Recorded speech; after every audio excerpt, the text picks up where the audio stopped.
Fevral ayının sonundakı şaxtalardan sonra bir neçə gün ərzində havanın temperaturu 25-30 dərəcəyə qədər yüksəldi. Təbii olaraq bu ərəfədə ağaclar tumurcuqlamağa başladı, bəzi ağaclar isə çiçək açdı. Lakin ardınca havanın hərarəti yenidən 0 dərəcəyə dək endi. Havaların bu qədər soyuması bitkilərə, məhsuldarlığa ciddi təsir göstərib. Soyuq külək, yağmur temperaturun nisbətən birdən-birə əvvəl isti olur, sonra soyulması nəticəsində çiçəklər demək olar ki, yandı. Başlayır 70%, 60% şaftalı ərik gözləmirik daha.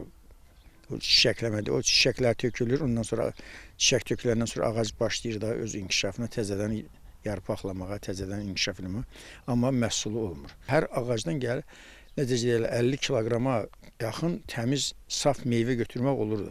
İndi bu çiçəkləmə dövründə ki, bunun çiçəklərini aydın məsələdir ki, soyuq yandırıbsa, deyək ki, orada çiçək məhsuldarlıq gözləməyinə dəymir.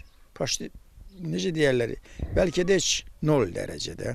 Qiymətlər nə hər şeyə təsir eləyəcək, əlbəttə. Nə azdır, defisit o, qiymət qalxır.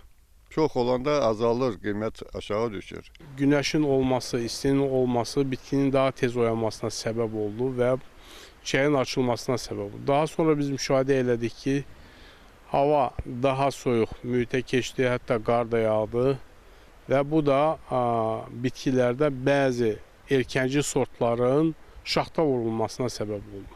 Bir bağban olaraq biz bəzi aqrotexniki tədbirlər görməyə məcbur oluruq. Əsas da kimyəvi tədbirlər olaraq bəzi dərmanları işlədirik ki, bu dərmanlar bitkinin çiçəklənməsini daha gecikdirir. Və aqrotexniki tədbir olaraq ağacın dibindən soyuq su verməsi, ondan sonra dumanın verməsi bitkidə çiçəklənməni gecikləndirir. Ziyanı minimuma endirmək üçün müxtəlif tədbirlər görülür.